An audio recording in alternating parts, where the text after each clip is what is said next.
All right, hello everyone, and welcome to this week's episode of Confessions of a Social Media Manager. I'm Scott Ayers. You know me as the content scientist from the Social Media Lab, powered by Agora Pulse, and it's good to see all of you hop in and starting to say hi. And make sure you do say hi. Let me know where you're watching, all that good stuff. Well, how's your week been? I'd love to know that as we get going. I do want to remind you, if you want to check out anything that I'm doing here at the lab, you can run over to agorapulselab.com. It'll take you over to our website. You can see the experiments we're running, the different podcasts. We actually have 2 podcasts now that I'm working through slowly.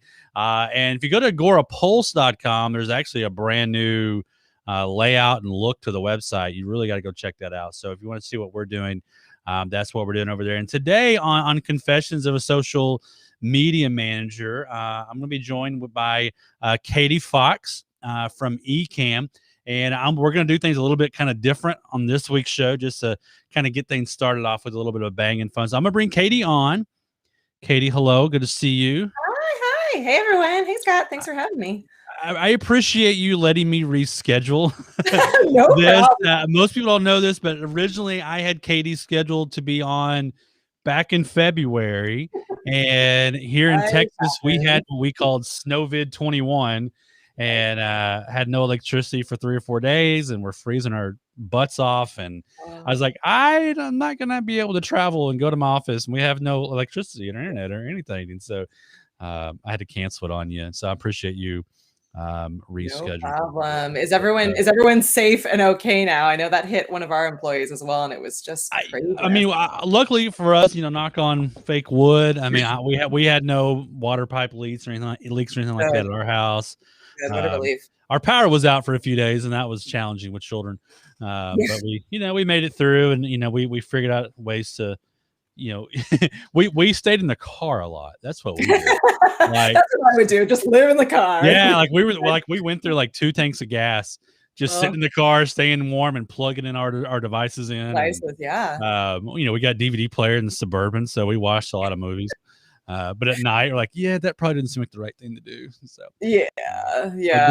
Definitely good to have you on here today. But before we hop into any of the interview stuff, I'm gonna go right out of the gate, and we're gonna have a little fun with something that I call 5 questions. This has nothing to do with social media marketing. It has nothing to do with anything. Just kind of a fun way to kind of get to know different people that I interview. Yeah. And if you don't know, I'll have her formally introduce herself in a second.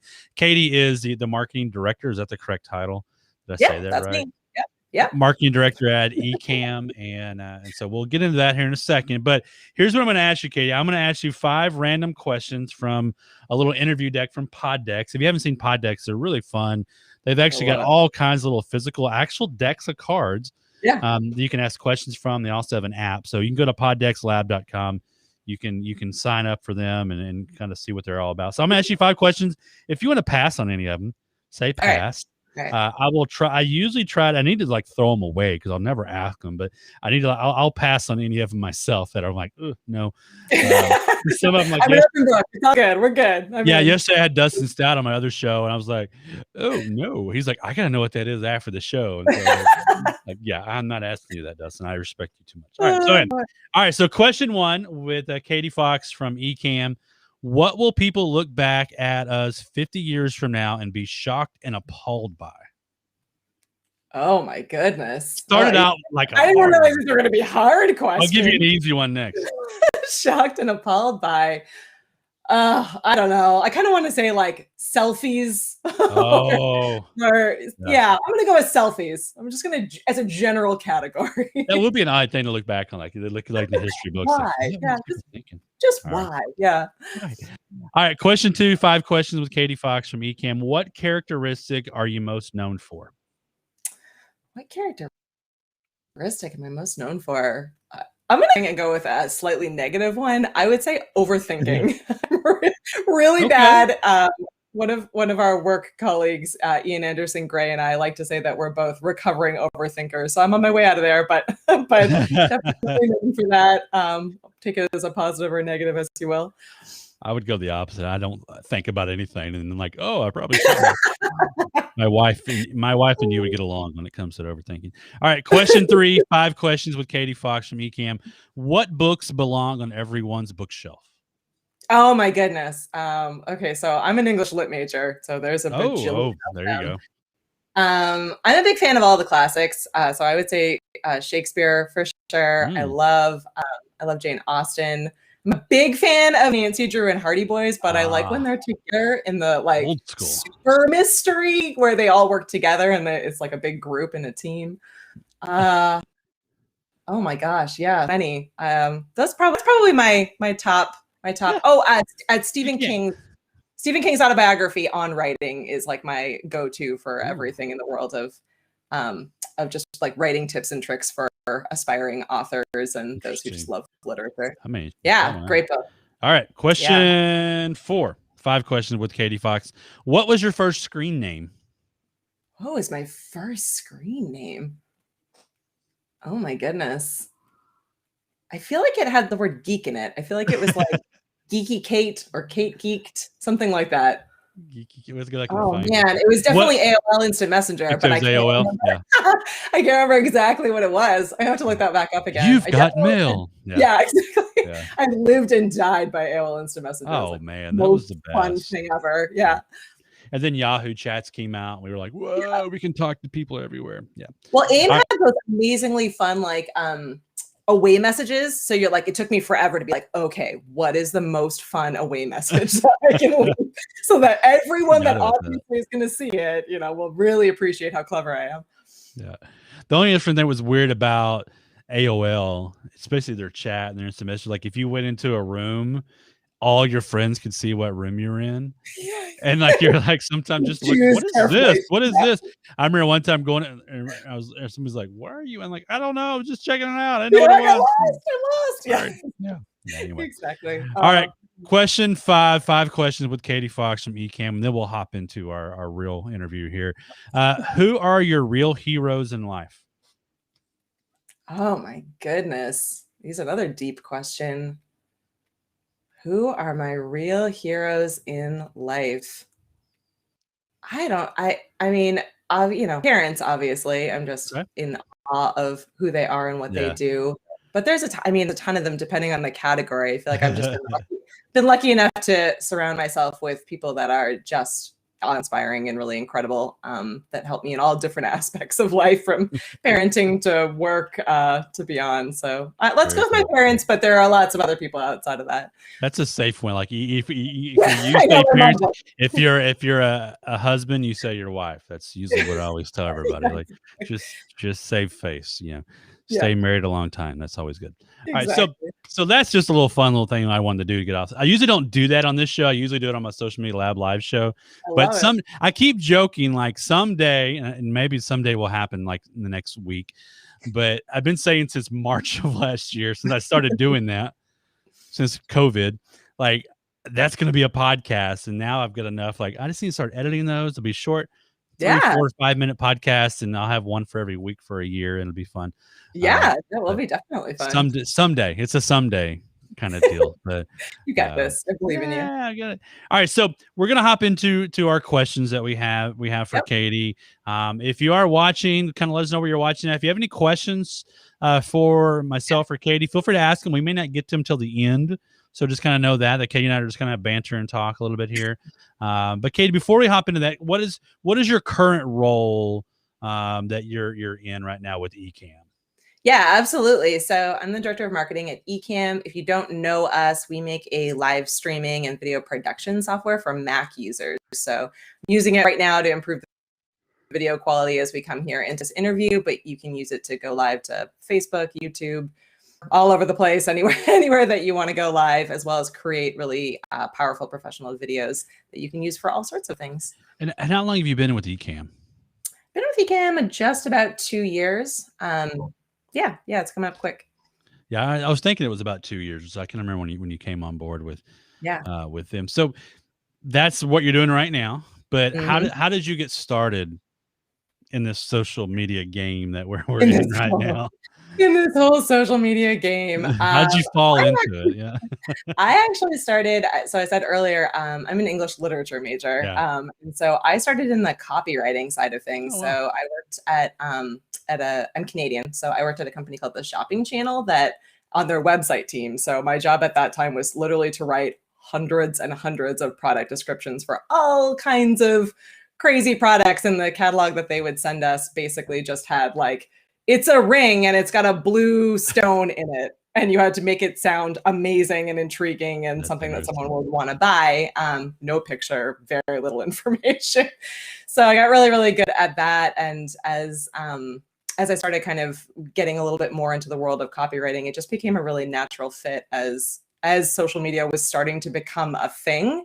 It was sort of the thing that got added on to everyone that was doing website work or copywriting work. It was like, oh, also, can Right. you start a Facebook page? Also, maybe we should have a Twitter account. So I was definitely an early adopter into just about all of those. And I remember distinctly, I worked in publishing for a while. And when I first applied for the social media manager position, they were like, you don't have a lot of professional social media experience. And I was like, no one does. I could make that up if you wanted to, but it's really it's a real new position that's Right. just starting up. I can give you lots of examples of what I've done, but it isn't really a position yet. So jump on board and let's see what we can do. So yeah, I've had a varied background, Right. but mostly starting in the world of copywriting and blogging, and then certainly moving into all things social media and everything in between. And about how It's long been a ago lot. was that? Oh gosh, You know, year. 15 or so years Okay. ago. So yeah, old OG. Yeah, OG for OG, sure. Yeah.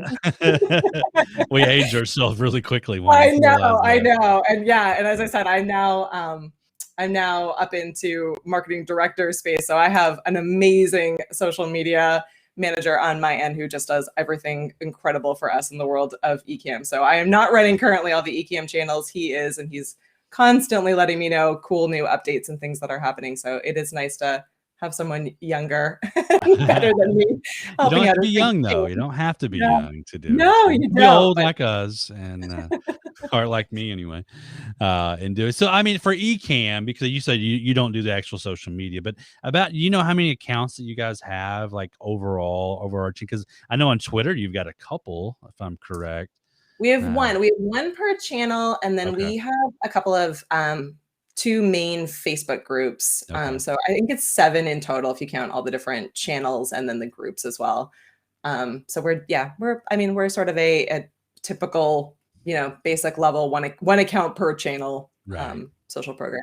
And has that been he's been there, you've been around for a while? Has that been pretty normal for most of the companies you've been with, where they just do one per each, or have you Oh seen a lot of gosh, no, diversity there?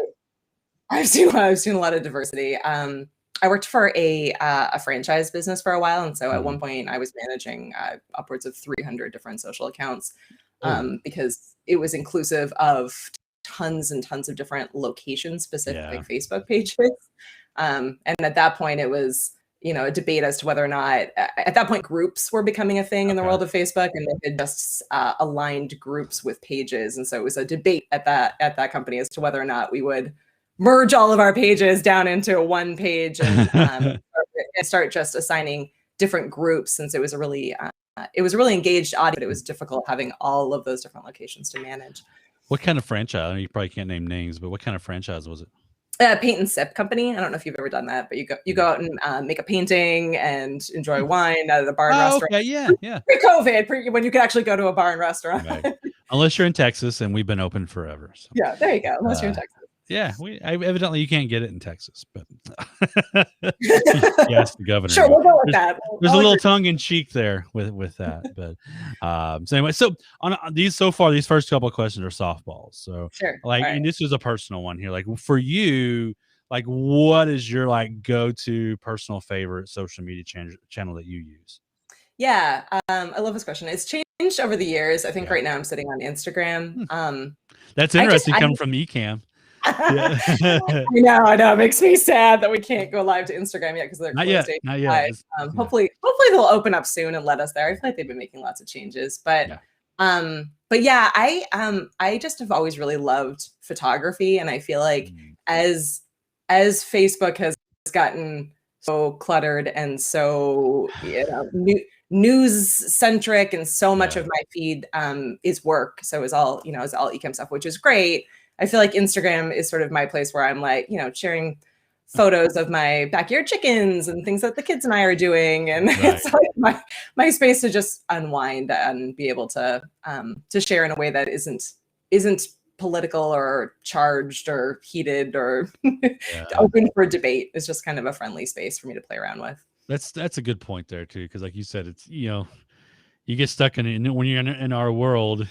Facebook tends to be a lot of more mainly work stuff and less almost entirely work stuff, and it's always that battle of like, you're like, do I add who I only know through work? And you're like, I'm not going to do that. And then eventually you're like, okay, I'm going to do that a little bit. Then the whole feed is just work. And you're like, okay, well, I've lost that one. No, that's a work thing. And then like, if you're me, like eventually you go, nope, I'm unfriending all of them.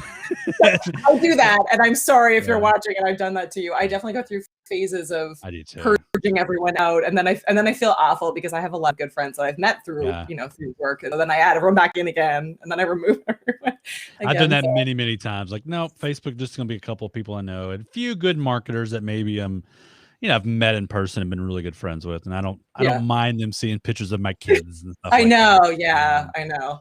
I know. I've been trying to avoid watching The Social Dilemma for this exact reason, where I'm like, I'm going to be real upset. I know what it says. I'm going to be real upset. Yeah. It's an interesting, especially when you've been in the industry. It's an eye-opening, it's a documentary, but it's fake, but there's a lot of truth in what they did in there anyways. But you definitely, I'd recommend go watch it. All right. So now we're going to hop into some deeper All right. I've loosened you up with about 8 questions that are easy. So for you, especially because you're coming from the marketing director perspective and overseeing this, how do you measure success on social media? That's a great question. For us, it's engagement. So I don't think it matters as much how many we have or any of those different kinds of vanity metrics. For us, we're always trying to create content that is helping or delighting the viewers and followers on the other end. So if they're not commenting back and letting us know what's going on, or resharing our posts or leaving comments on it, then that content didn't perform as well as some of our other content. Not everything is going to perform all the time, but for us, we're always looking at that engagement number. Is there, do you have how do you compare that though? Like, so are you comparing engagement, just like Facebook, engagement on Facebook last quarter versus this quarter? Like, what does that progression look like? Yeah, we're looking at it monthly typically, and kind of month over month. We approach it a little bit differently because particularly on Facebook, we have 2 pretty powerhouse groups that have all of our most engaged customers. And so the engagement rates are really, really high there. So for those groups, we tend to just keep an eye on what our active rate is. So we're looking at how many people in total are sitting in that group and how many of them are actually commenting and engaging with each other's content. It's always, it's a little bit of a difficult number to track, and we don't necessarily have a hard goal where we feel like failures if we're not hitting it, but we're just watching to make sure that the content that we're putting out is resonating with the audience that we are trying to serve. So, is our content helpful? Are people asking questions about it? Is it making a difference in someone learning more about video and live streaming and what we do? Now, you brought up something interesting. This is not even part of this question, but kind of sort of like you mentioned your 2 groups, and I think I'm in both of those groups. And I think, doesn't Doc run one of them? Kind of in charge of one of them, I believe. He does. He runs both, actually. Yep. Oh, both of them. Okay. Do you put more importance right now in 2021 on the engagement in your Facebook group versus your Facebook page? 100%. Yeah. Really? That's a shift that a lot of people are trying to deal with and figure out, because there's always pages for the longest time. We saw pretty quickly on, when I joined the team, we hadn't done our eCam hadn't done any marketing. I was the first marketing person to join the team. So they were just like, we need to do some marketing. But they were in a really interesting position because they had this group of just diehard eCam fans who we're sitting, they had a Facebook group. And so there was some level of engagement to be able to build off of. And so for us, the benefit of Facebook groups is that, everyone is able to contribute, and it's difficult to manage. We certainly have a lot of moderators, and, there are things that flare up here and there, and it sometimes can feel super overwhelming because there's just a ton of content that's going into that group. But it does feel a lot more collaborative. Everyone has the ability to see all of the content within it. So you're not fighting as hard against, with a Facebook page where it's hard to even get your followers to be able to see your content, right? That's unless true. you're paying for it, or unless there's some sort of campaign or something that's driving back to it. So it feels more engaging and authentic to be able to be working closely with that group and sharing content and updates with them than it does posting on the page. Our page tends to be the space for where we're live streaming. So we have a ton of different live shows. So we're sharing that content. Obviously, any kind of big updates that happen within the app or any marketing campaigns that we're doing. And then we have a blog. So, occasionally we're sharing helpful content, but really most of that is actually being seen by our existing customers that are within our Facebook group or through different platforms. I mean, I think that for us, Twitter and LinkedIn and some of these other platforms are better for being able to get our content out in front of new audiences. Now, those Facebook groups, they're both private, right? Are they public? Nope, they're open for anyone to join. We have a couple different acceptance parameters. So we're trying to make sure that we don't end up with any bots or trolls. Well, you're always going to get trolls, though. We've learned that. You have to delete them really quickly. But yeah, anyone can open it, and anyone can join us. So it doesn't really matter whether you're actively using our software. We want people to see what people are creating. I mean, because we are a live streaming app, we want to understand what's possible, and our customers in that group are constantly sharing examples of what they're doing, walking through cool new gear they've picked up. So I think it gives a really great visual as to who we are. So it's been. I think it's interesting because what you're doing in a way, in essence, is you're letting the user base kind of educate other users and get them excited about where you can't do that on a page, because a page is just you talking at people all day long. And no one really wants to engage as much with the page, perhaps, where in a group they see somebody they know in the space talking, they're willing to talk about that stuff. So that's interesting, like how that shift has occurred now. In the last few years we're seeing that too, but it is interesting how we're seeing that more and more. And I mean, again, we're in some ways lucky in that we're in a space where all of our customers and people that want to work with us are all content creators in some right. Whatever industry they're in. So it's nice that we have an easy space for them to be able to create content, and then it's very easy for us to be able to pull that content and then repurpose it in different ways to be able to showcase what's possible with our app. So I've never been in a role before where we have had a surplus of content. I feel like many of our meetings were like, okay, from all of this content, what do we want to be talking about right now? And how does this fit into our larger strategy and our content pillars? We just have so much because our creators are always out there making really amazing video. And I would imagine, now in the COVID era, live streaming became so popular too. There's even so much more influx of people trying to figure out live streaming that, it becomes even more essential to have those sort of groups that are out there. Now, this next one's kind of your opportunity to rant a little bit. All right. What's the thing that a social media manager never wants to hear? The floor is yours. Okay, I have two. What do you do all day? What exactly do you do here? What do you do all day? Which kind of goes alongside with things like, is social media valuable, which have been asked a ton of times throughout my career. And then the other, which I do to Caleb, so he can absolutely eye roll at this if he watches it, but is, can you just share this right now? Can you just post this? Can you just share this? As social media managers, we are always trying to get out ahead and build a schedule and make sure that our content makes sense. Either in the past being a social media manager, or you love about just social media marketing in general now? I just love that it's ever changing. Again, I feel like it's a little bit of a double-edged sword, because that probably also drives me crazy about it. But there's never a dull moment, right? There's always something new to learn. There is always something exciting or interesting going on. Something is always viral and upcoming. So I feel like as far as careers go, I always really wanted to be in a role where I never felt bored. I just always hated feeling stagnant, and that, that I never wanted to be amazing at anything. I wanted to always feel challenged and always feel like I was growing and learning something new. And I feel like the world of social media, and certainly digital marketing in general, always is able to give that. There are always points in my day where I'm like, well, didn't see that one coming, or or there's a new social channel that has popped up and is, and just taking the world by storm, and we need to look into how that's going to work in our strategy, and what opportunities it gives. I mean, it's all about connection, and I think it's been really cool seeing, especially in the middle of a pandemic, all of the different opportunities it brings and all of the challenges that come along with it, and how you can get, really good at reaching and engaging and helping people.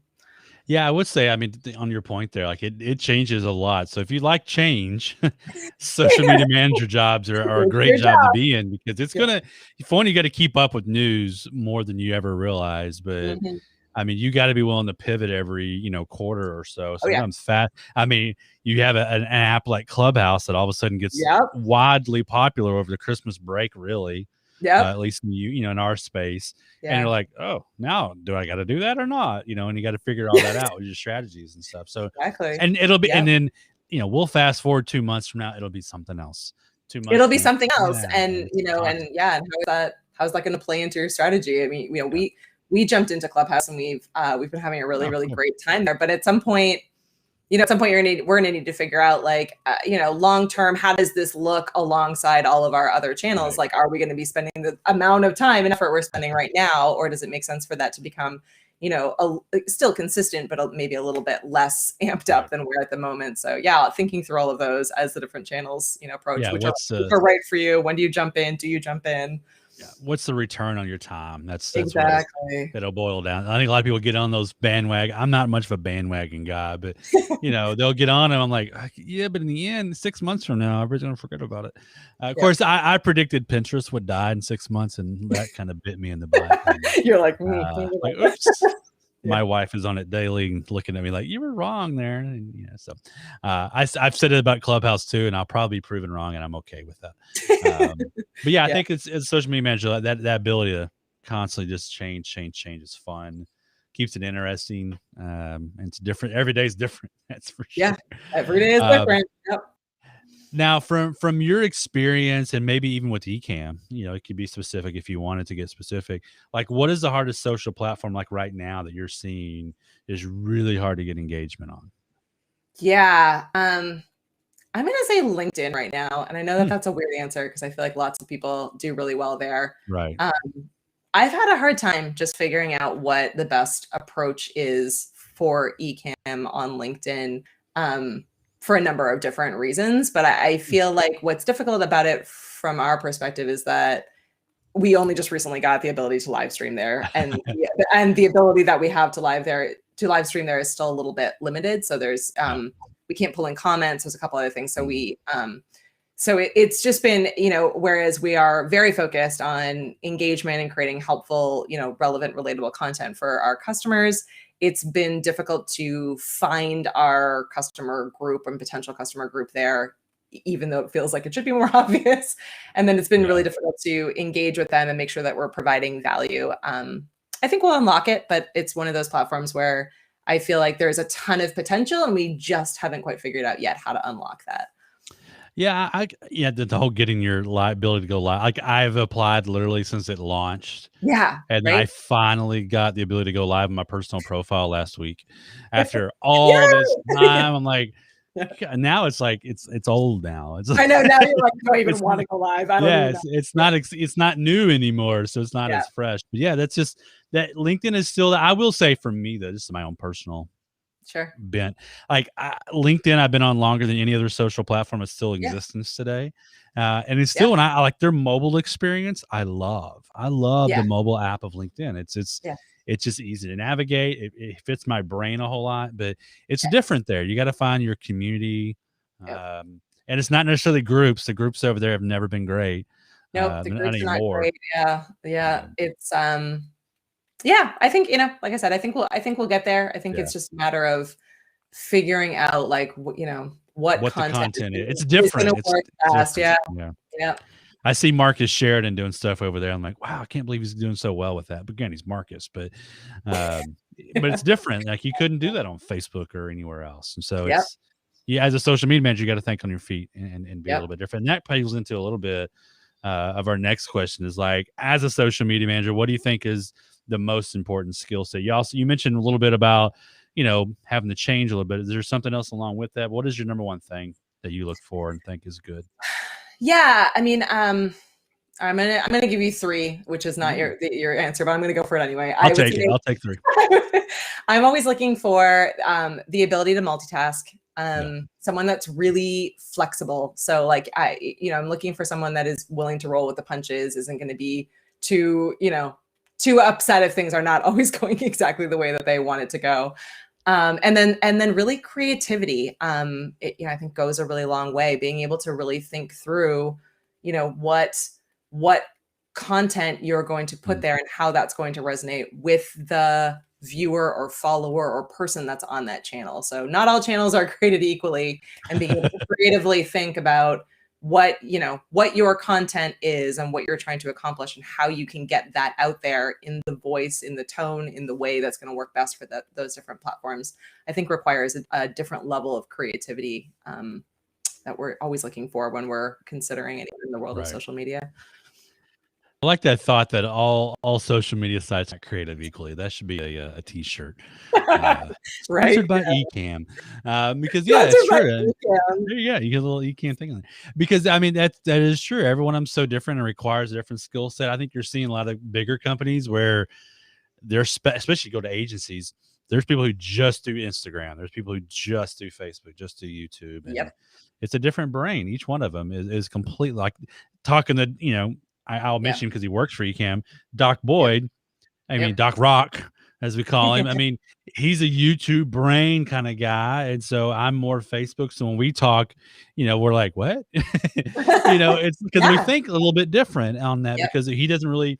Facebook wasn't his big thing in the beginning, and YouTube Live was. YouTube Live wasn't mine, and so it's interesting to see. You got to be really flexible, and at least have a understanding, I think, of every side a little bit. Yeah, people come really to understand it. They come to all different platforms for a different reason, and I think people who work in the world of social media know that, but it's really easy to forget when things get really busy. You're like, all right, I got all this good. I'm going to put it up on all these different places. Like I've definitely been guilty of doing that, of just being like, let's just get it out there. Let's just get it done. But it's a different action. Like when I am opening up Facebook, I have a different expectation than when I am on YouTube. It's a completely different, even though I have both accounts, and even though I follow businesses, the same business across a bunch of different platforms, I am going to that platform with a different intention. And so you need to meet your viewer there, or your follower there, or your person there with whatever their intention is, and meet them with that intention. I want to follow up to an earlier question or ask you another question for something you said earlier, because you were talking about when you got hired somewhere, like someone said, well, you don't have any experience in social media marketing and stuff. And it wasn't really a job title 10 years ago. But now we're seeing, if you go to LinkedIn and search for social media managers, there's hundreds, if not thousands of jobs, and it's requiring a lot of experience. Yeah, it's a job title now. Yeah. And so, I mean, for you, I mean, like if someone's like, what is your, as a marketing manager, that's what I'm asking you is like, do you have like a minimum that someone probably should have, or minimum education? Like, what do you look for when you're looking to maybe hire someone? Not you're going to replace your guy or anything, but what would you, what kind of experience would you recommend to someone who's like maybe wanting to become a social media manager? Yeah. It is tricky. I actually care less about the education and the experience than I do about the proof. So I am always looking at like what they are using their personal social media for. So, what channels are you on? What are you sharing? What do you engage with? We always typically do some sort of like test or posting. I want to see if Right. they can think through how to take a piece of content and be able to apply it to each of the different channels, that they have a good understanding of what our business is, and they understand how they need to be able to take that content and get that content out across all the different channels. I mean, obviously someone, who is experienced and has a background is great, but I do think I have had experiences in the past where I've been running internship programs, for example, and there have been times where students, who have taken tons of social media classes and think that that's what they want to do Yeah. because it's like you said, it's a sought after job. It's, it's certainly a job that exists out there, but, but then they don't, they don't really like Facebook, and they don't really like, all these different channels, and they may not use those different channels personally or really kind of buy into that. And I think you need to have an understanding, or at least have used a few of them, personal appreciation for what it's like to be someone sitting on that platform. Otherwise, Yeah. it's really difficult for you to be able to manage running and delivering content on those platforms.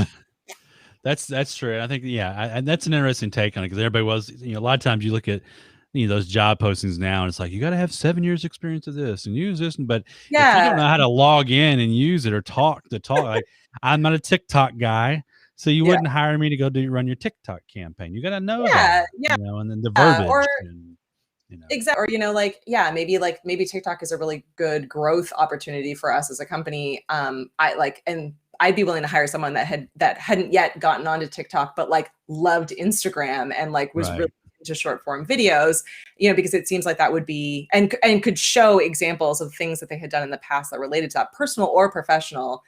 That gave me a good indicator that they would be capable of taking that experience set and applying it to a different platform. Very cool. All right, so we got 2 more questions left here with Katie. And this one, this is like confession time here. What was the biggest mistake that you have made as a social media manager? And then how do you fix it? And don't feel like you have to name names or companies, but like, what's something that you maybe messed up on and went, "Ooh," and then how did you go back and correct it? I've been thinking about this since you sent it, and I know that this is a cop out, but I can't actually think of a specific big mistake that I've made. But what I want to say to anyone that's watching on the other side is that it's a million mistakes. It's thousands of them every single day. It's, stupid typos after I've read something a million times. It's, it's really struggling or responding incorrectly to a view. It's all kinds of different, posting a photo that, once I looked at it again, I was like, oh, yikes, that wasn't really what I wanted to express. It's all of those different things that come with doing things in real time, right? So even if you're scheduling everything out, there's so many things that can happen. And all it takes is for, one person to be really, offended, or, or to take your content the wrong way, or to misunderstand something for it to spiral. And so, I think I've learned a lot over the years, how to, double and triple check all of my work, and, ask for help or an extra set of eyes on it, but also, how to calm down and really think through what your crisis management plan is, even if you don't have an official one. Thinking through, what are the steps that you take? Who do you need to talk to if something does go really wrong and spirals, so that you can have that kind of, even though you're panicked, calm, consistent response to how you as a leader and your company in general are able to deal with things when they happen, because they 100% will happen. So, so dealing with all of those. And again, like I'm sure that there probably have been bigger ones. I can't really think of anything other than just, content being misunderstood and, ending up out there and having to work my way through dealing with the ramifications of that. Right. And I think it all depends on how you respond to it. Do you respond poorly? Do you apologize? Are you empathetic? Yeah, all that has to come into play. And I imagine you now, as the boss of the social media manager, something like, "What did you post that for?" That's totally me. I'm very mean. Yeah. Not what we meant. Yeah, but you have to deal with that, and that's just part of it. All right, so last question here with Katie is, if you were to go back to yourself, 15 or so years ago, when you were the lit major, coming out and getting into marketing and publishing, all that, like, what sort of advice would you give yourself when you were getting started in social media? Yeah, I mean, confidence. I think we Mm. I think we all struggle with imposter syndrome. I still do on an hourly basis. You look at one of the downsides of social media marketing is that it's out there. You can see what Right. all of your competitors are doing. You can see what all of your colleagues are sharing, what they're posting, what their successes are, what they're what up to, right? It's all out there and visible and digestible. So it's very difficult to keep positive when you're seeing that, like, oh, looks like your competitor just did an amazing campaign and why didn't you think of that, or what, and someone else is doing this other thing, or Katie's been doing a ton of interviews all over the place, and Right. she's just nailing it, and I don't quite feel like I'm there yet. uh I've had to constantly tell myself that a lot of it is just the nature of the beast. People are all posting on social. They want to share their accomplishments. They want to put their best foot forward. What you are seeing is a shiny version of things, and you're not seeing all of the work and all of the failures and all of the feelings behind that. So um I would encourage myself and anyone out there that is feeling this way to just remind yourself that you're doing a better job than you think, and you have something to contribute, and there was a Mm. reason that you jumped into this field to start off with. So hang in there. Brian Fanzo, shout out to Brian Fanzo. I think I've said this a million times to him, but one more time, just so everyone knows. When we were running our first ever Leap into Live Streaming boot camp last April, something had gone. Actually, here's an example, not totally on social media, but we had sent out all these messages, and we had Right. all great speaker lineup. And it was a live streaming conference, but we had made the decision to make all of our videos pre-recorded so Mhm. that everyone could go back and rewatch them a number of different times, and the Right. content would just be available for everyone, given that it was the beginning of the pandemic and things were dicey from an internet standpoint. But we got a lot of negative feedback the first day that people were really upset. They thought that it was a live streaming conference, Ah. the events would be Mhm. live, and I had to deal with a lot of that. And Brian Fanzo, sent me a really amazing, like a fantastic message behind the scenes, and told me I was doing a really great job, and told me that he has an awesome folder, an awesomeness folder. And he's like, every time that I do something that I feel really, proud of, or someone tells me something that's a compliment or encourages me in some way, screenshot it, I write it Mhm. down, I put it into my awesome folder. And when I'm having a really crummy day, I go back and I look through my awesome folder. And so I set one up immediately the second that he said that. And my team now we have what's called the wins channel on Yeah. our Slack.